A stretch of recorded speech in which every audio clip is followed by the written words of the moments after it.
श्री स्वामी समर्थ मित्रांनो, नवरात्रीमध्ये ही 6 लक्षणे दिसली तर समजून जा की तुमची कुलदैवता तुमच्यावर प्रसन्न आहे। तर मित्रांनो, आपली कुलदैवता आपल्यावर प्रसन्न आहे व ती आपल्या घरामध्ये जागृत अवस्थेत आहे। हे कसं ओळखायचं हे आपण वेगवेगळ्या लक्षणांद्वारे पाहणार आहोत। तेव्हा हा व्हिडिओ तुम्ही शेवटपर्यंत नक्की पहा। आणि सगळ्यात अगोदर आपण जाणून घेऊया कुलदेवी म्हणजे काय, जे आपल्या कुळाचं रक्षण करते। आपल्या घराच्या प्रगतीमध्ये तिचा आशीर्वाद आहे। बाहेरची कोणतीही नकारात्मक शक्ती तिच्या परवानगीशिवाय आपल्या घरामध्ये प्रवेश करू शकत नाही। तर या अशा देवीला आपण कुलदेवी म्हणतो। पिढ्यानपिढ्या म्हणजे आपल्या पूर्वजांपासून या कुलदेवतेची पूजा, सेवा आपल्या प्रत्येकाच्या घरात घडत आलेली असते। प्रत्येकाची कुलदेवी वेगवेगळी असते। जसे की तुमच्यापैकी काही जणांची कुलदेवी तुळजापूरची तुळजाभवानी आई असेल, तर कुणाची रेणुका माता असेल, कुणाची कोल्हापूरची महालक्ष्मी असेल, तर कोणाची कालिका माता सुद्धा असेल। तर घराण्यानुसार कुळाची कुलदेवी ही बदलत असते। ज्याप्रमाणे एखादी आई आपल्या मुलांचा सांभाळ करते, त्याचप्रमाणे त्या कुळाची कुलदेवी त्या कुळाच्या त्या घराण्याचा सांभाळ करत असते। कुलदेवीला प्रसन्न करण्यासाठी आपल्याला कोणत्याही प्रकारची कठीण तपश्चर्या किंवा कठीण सेवा करावी लागत नाही, कारण कुलदेवी ही स्वतः स्वयं सिद्ध स्वरूप आहे। आपल्या कुळातील व्यक्तींकडून तिची सेवा घडत आलेली असते। जर एखाद्या घरची कुलदेवी नाराज असेल तर त्या घरामध्ये वादविवाद होतात, घरामध्ये भांडणे होतात, घरामध्ये अजिबात शांततेचे वातावरण राहत नाही। संतान सुख प्राप्त होण्यामध्ये अडचणी येतात। वेगवेगळ्या प्रकारच्या समस्या त्या घरामध्ये निर्माण होत असतात। अगदी साध्या सेवेने सुद्धा कुलदेवी प्रसन्न होते। त्यामुळे जेव्हा कुलदेवीचा वार असतो तेव्हा तिची आवर्जून सेवा करायला पाहिजे। म्हणजे तिची साधी पूजा करायला, तिला नैवेद्य दाखवायला, तिच्या समोर दिवा लावायला अजिबात विसरू नका। तशी आपल्या घरामध्ये आपली वडीलधारी माणसं असतात। आपले आजोबा असतील, आपले पंजोबा होऊन गेले असतील, त्यांचेही वडील असतील, तर अशी वृद्ध माणसं, वडीलधारी माणसं, ज्येष्ठ व्यक्ती आपल्या घरामध्ये असतात।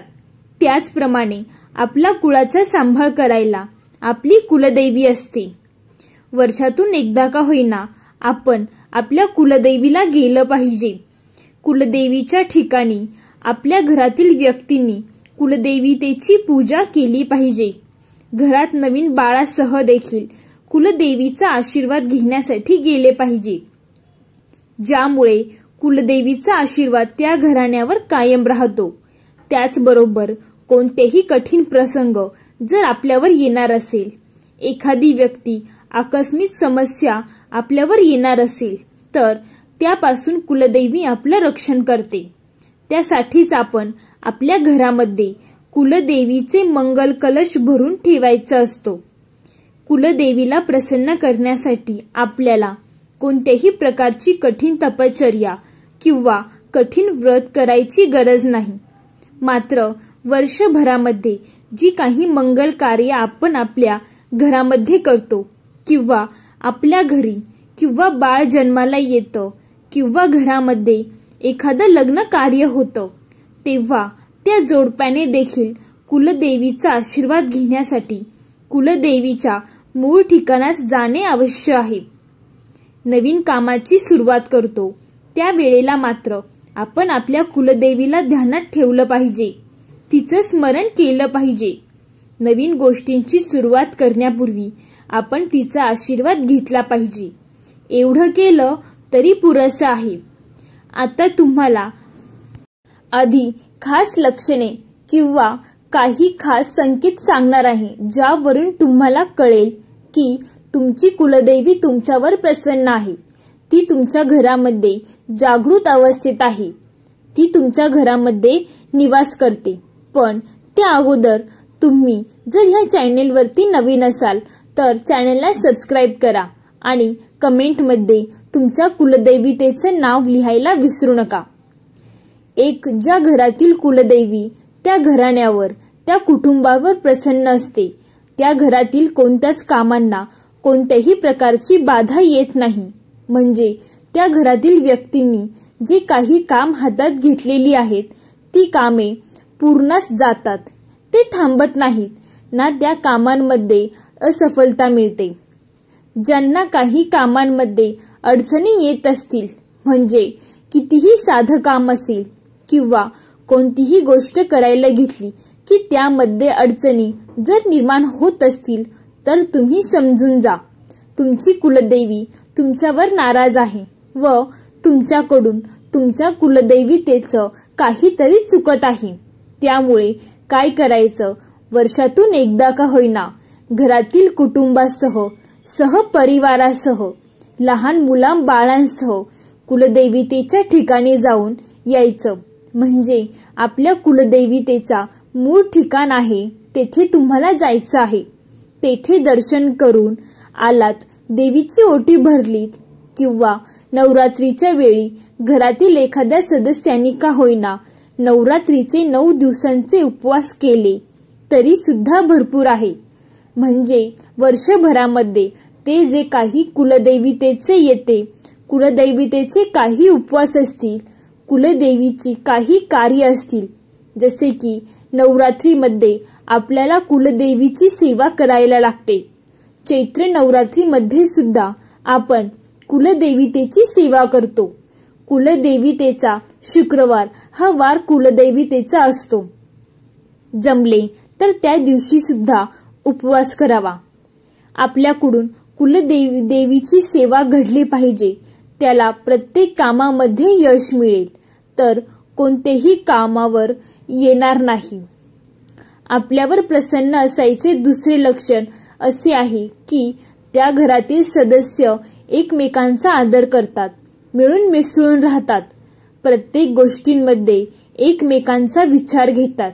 त्या घरामध्ये गृहकलह म्हणजे भांडणं होत नाहीत. त्या घरातील स्त्रिया पुरुषांचा सन्मान करतात. पुरुष सुद्धा स्त्रियांना मानाने वागवतात.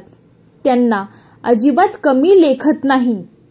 त्या घरातील मुलं आज्ञाधारक असतात आणि त्या घरातील जे काही करते पुरुष असतात किंवा करती व्यक्ती असते ती प्रत्येक निर्णय योग्य आणि सगळ्यांचा विचार करून मग घेते. तर यामुळे सुद्धा त्या घरामध्ये कोणत्याही कामांमध्ये बाधा येत नाही. आणि हेच ते लक्षण आहे की त्या घरामध्ये कुलदेवी प्रसन्न असल्यामुळे ही कामे अगदी सहजपणे घडून येतात. यानंतर तिसरे लक्षण आहे की ज्यावरून आपल्याला समजून जायचे आहे की कुलदेवी आपल्यावर प्रसन्न आहे. त्या व्यक्तीला आपलं घर अगदी प्रसन्न वाटत असेल, सगळं घर अगदी सुगंधित केल्याप्रमाणे, जसं की काही आपण अत्तर वगैरे आपल्या घरामध्ये मारलं आहे. अशा पद्धतीने जर आपल्याला आपल्या घरात आल्यावर प्रसन्न वाटत असेल तर समजून जायचं कुलदेवीचा आशीर्वाद आपल्या कुटुंबावर, आपल्या घरावर आहे. कारण बऱ्याच वेळा काय होतं की काही जणांना असं वाटतं की आपण घरी जाऊ नये, कारण घरी गेल्यावर काय असणार आहे, काय होणार आहे हे त्यांना कदाचित माहीत असतं की घरातील वातावरण अजिबात चांगले नाही. घरामध्ये सतत खटके उडतात, भांडणं होतात किंवा अगदी आपणही म्हणतो ना की घरामध्ये आपल्याला शांतता लाभली पाहिजे. तर कुलदेवीचं आपल्याकडून काहीतरी चुकतं हे आपण समजून घ्यायचं आहे. घरी गेल्यावर जो आनंद मिळतो तो कशातच नसतो असं त्यांना वाटतं. म्हणजे थोडक्यात काय, त्यांना त्या घरामध्ये अगदी प्रसन्न वाटतं. घरात राहतात, मिळून मिसळून राहतात. तर कोणत्याही व्यक्तीला घरी पटकन जावं वाटतं. घरी कधी जातोय असंही त्याला होतं. साहजिकच आहे. तर हे सुद्धा तेच लक्षण आहे की त्या घरामध्ये कुलदेवी त्या व्यक्तीवर प्रसन्न आहे. कुलदेवीचा आशीर्वाद त्या घरातील व्यक्तींवर आहे. यानंतर चौथे लक्षण असे आहे की घरामध्ये येणाऱ्या संतती प्राप्तीच्या अडचणी त्यावरून सुद्धा आपण समजू शकतो की कुलदेवी आपल्यावर प्रसन्न नाही. संततीची प्राप्तीसाठी कोणत्याही प्रकारच्या अडचणी ज्या घरामध्ये येत नाही किंवा ते मुलगा व्हावा मुलगी व्हावी म्हणजेच थोडक्यात काय बाळाचे आगमन त्या घरामध्ये व्हावं यासाठी कोणत्याही प्रकारचे नवस सायस करावे लागत नाही. कुलदैवी प्रसन्न असेल तर कोणत्याही प्रकारचे नवस करण्याची गरज पडत नाही. तर अशा घरांमध्ये सुद्धा कुलदेवीचा वास आहे. कुलदेवी त्या घरावर प्रसन्न आहे असं आपल्याला समजून जायचे आहे. कारण कधी कधी काय होतं, काही जणांना घरी मूल होत नाही, बरीच वर्षे झाली तरी अपत्य जर त्या जोडप्याला प्राप्त झालं नाही तर साहजिकच कुलदेवीची सेवा त्या घराण्याकडून पुढे जाऊन होणार नाही. तर त्यांच्या घरी अगदी सहजपणे असा संकेत मिळतो. कुलदेवी प्रसन्न असल्यास वंशवृद्धी सहजपणे होत असते. यानंतर पाचवे लक्षण असे आहे की बाहेरची कोणतीही वाईट शक्ती आपल्या घरामध्ये प्रवेश करू शकत नाही. ज्या घरामध्ये कुलदेवीचा खरा वास असतो तर त्या घरामध्ये कोणत्याही प्रकारची प्रबळ शक्ती वाईट शक्ती असली तरी ती प्रवेश करू शकत नाही. कारण कुलदेवी असो कुलदैवत असो तर या देवांचा वास आपल्या घराच्या मुख्य प्रवेशद्वारावर असतो. त्यामुळे कितीही प्रबळ सक्रिय असली, कुणी कितीही आपल्या घरावर करणे बाधा किंवा वाईट नजर टाकण्याचा प्रयत्न केला तरी सुद्धा कुलदेवीच्या आशीर्वादामुळे कुलदेवीच्या शक्तीमुळे ती बाधा किंवा ती वाईट शक्ती आपल्या घरामध्ये अजिबात प्रवेश करू शकत नाही. यानंतर शेवटचं आणि सहावं लक्षण असं आहे, जर आपली कुलदेवी आपल्यावर नाराज असेल, कुलदेवीची आपल्याकडून काहीतरी सेवा करण्यात चुकत असेल किंवा कुलदेवी आपल्याकडून काही कार्य करून घ्यायचं असेल तर कुलदेवी आपल्या घरातील एखाद्या व्यक्तीच्या स्वप्नात जाऊन तिची जी काही इच्छा आहे किंवा आपल्याकडून काही चुकत असेल, नाराज असेल तर ती अवश्य त्याचे संकेत देते किंवा स्वप्नात जाऊन ती सांगते. आणि आपण सुद्धा आपल्या घरातील वडीलधाऱ्या माणसांना, आपल्या आजी आजोबांना किंवा आपल्या आई वडिलांपैकी एखाद्याला नक्कीच सांगताना ऐकलं असेल की देवी माझ्या स्वप्नात आली होती आणि देवीने हे करायला सांगितले किंवा दर्शनाला ये असे सांगितले. तर अशा वेगवेगळ्या प्रकारचे संकेत देवी त्या घरातील व्यक्तींच्या स्वप्नात जाऊन देत असते. तर हा संकेत असतो की देवी आपल्यावर प्रसन्न नाही किंवा आपल्याकडून जर काही देवीचे चुकत असेल तर त्यांचे संकेत सुद्धा ही कुलदेवी नक्कीच देत असते. ही एक रक्षात्मक शक्ती आहे. त्या कुळाचं रक्षण करण्यासाठी प्रत्येक कुळाची कुलदेवी ही वेगवेगळी असते. कुलस्वामिनीचे संकेत मिळावे असं आपल्याला वाटत असेल, आपल्या कोणत्याही कार्यामध्ये बाधा येऊ नये, सगळ्या गोष्टी आपल्याला मिळाव्या अशी आपली इच्छा असते तर त्यासाठी फक्त एकच काम करायचं,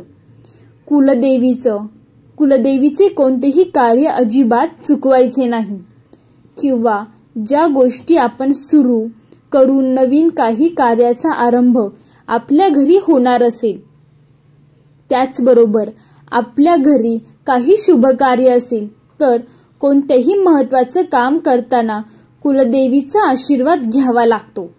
आपल्या घरी काही शुभ कार्य असेल तर कोणत्याही प्रकारचं काम, कोणतेही महत्त्वाचं काम करताना कुलदेवीचा आशीर्वाद घ्यायला विसरू नका. तिचे स्मरण करायला विसरू नका. तिच्या समोर एक नारळ फोडायला किंवा तिची ओटी भरायला विसरू नका. कोणतेही महत्त्वाचं काम करताना कुलदेवतेचा आशीर्वाद हा नक्की घ्यावा. मग ती तुमच्यावर कधीही नाराज होणार नाही. ती तुमच्या घरामध्ये स्थायिक स्वरूपात वास करेल. अगदी जागृत अवस्थेत ती तुमच्या घरामध्ये राहील आणि पर्यायाने तुमच्या घरावर काही प्रकारचे संकट कधीही येणार नाही. जर चुकून एखादे संकट आपल्या घरावर येणार असेल, एखाद्या व्यक्तीवर येणार असेल, तर त्या संकटातून कुलदेवी आपल्याला नक्कीच वाचवेल किंवा त्या संकटातून बाहेर कसं पडावं याचा मार्ग ती नक्की तुम्हाला दाखवेल. तर मित्रांनो, ही माहिती तुम्हाला कशी वाटली हे कमेंट करून नक्की सांगा. आणि व्हिडिओ आवडला असेल तर व्हिडिओला लाईक करून, चॅनेलला सबस्क्राईब करून, कमेंटमध्ये श्री स्वामी समर्थ लिहायला विसरू नका.